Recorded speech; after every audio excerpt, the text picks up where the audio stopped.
वहीं सवाई माधोपुर से बड़ी खबर है, जहां बनास नदी में डूबने से एक युवक की मौत हो गई है। बनास नदी में युवक जो है नहाने के लिए उतरा था और सिविल डिफेंस की टीम ने शव को बाहर निकाला है। जयालपुर गांव का रहने वाला ये मृतक बताया जा रहा है और ये जानकारी इस बीच सामने है। बनास नदी में डूबने से युवक की मौत हो गई है, साथ ही सिविल डिफेंस की टीम ने शव को बाहर निकाला है। सवाई माधोपुर से बड़ी खबर है, जहां बनास नदी में डूबने से एक युवक की मौत हो गई है। बनास नदी में नहाने के लिए यह युवक उतरा था और इस दौरान सिविल डिफेंस की टीम ने शव को बाहर निकाला है।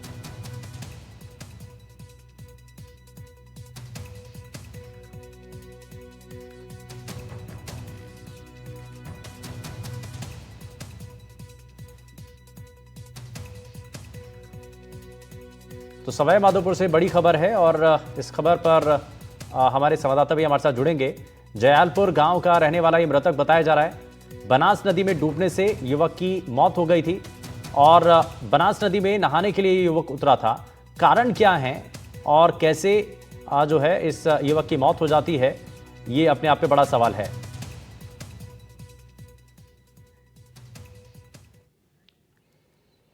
वहीं दौसा के मेहंदीपुर बालाजी से बड़ी खबर है और अतिक्रमण पर वन विभाग ने एक्शन लिया है। 3 पहाड़ के रास्ते से अवैध अतिक्रमण हटाया गया है।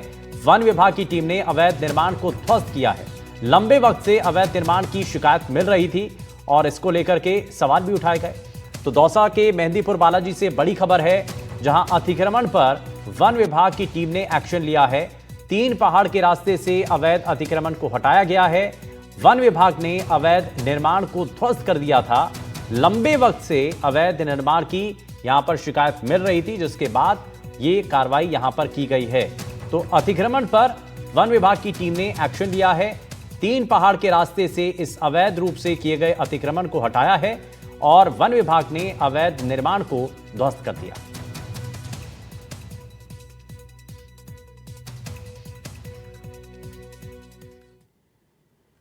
और हनुमानगढ़ से खबर है, जहां घग्गर नदी में पानी की आवक बढ़ने की आशंका है। जिला कलेक्टर खुशहाल यादव और एसपी हरिशंकर जायजा लेने के लिए पहुंचे हैं। हर बार घग्गर नदी में पानी आने के बाद आखिर प्रशासन क्यों जागता है? जल संसाधन विभाग के अधिकारियों से जानकारी लेते दोनों अधिकारी दिखाई दिए और महज औपचारिकता भरा ये घग्गर के बांधों का निरीक्षण नजर आया।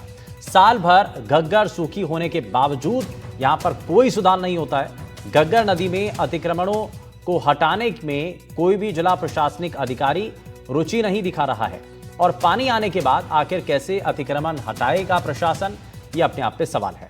वहीं एसडीएम मांगीलाल और डीएसपी मीनाक्षी भी मौके पर मौजूद रहे।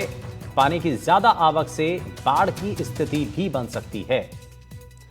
तो हनुमानगढ़ से ये खबर है। मनीष शर्मा हमारे संवाददाता जुड़ गए। मनीष, बताइए क्या जानकारी है, क्योंकि ये निरीक्षण भी किया गया लेकिन कहा जा रहा है कि अधिकारी इस पर ध्यान नहीं दे रहे हैं।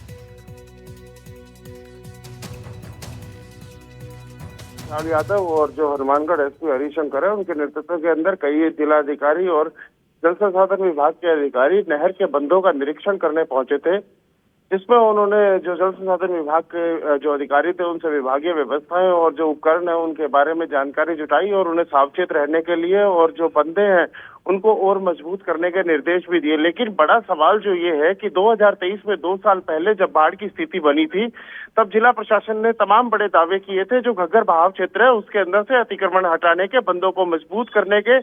लेकिन 2 साल बीतने के बावजूद आज भी स्थिति जस की तस बनी हुई है और अब जब घग्गर के अंदर पानी की आवक बढ़ी है तो अब जिला कलेक्टर और जो तमाम जो अधिकारी है वो बंधों का निरीक्षण कर रहे हैं और व्यवस्था चाक चौबंद करने की बातें और दावे किए जा रहे हैं। लेकिन बड़ा सवाल ये उठता है, जब घग्गर के अंदर जब पानी नहीं होता है तब ये जिला प्रशासन क्यों चैन की नींद सोए रहता है? क्यों लोगों को जब पानी आवक बढ़ जाती है, बाढ़ की आशंका आवक, अब जैसे जिस तरह से कैचमेंट एरिया के अंदर पीछे बरसात हुई है तो निश्चित तौर पर जल स्तर जो है वो आगामी दिनों के अंदर बढ़ने की आशंकाएं नजर आ रही है।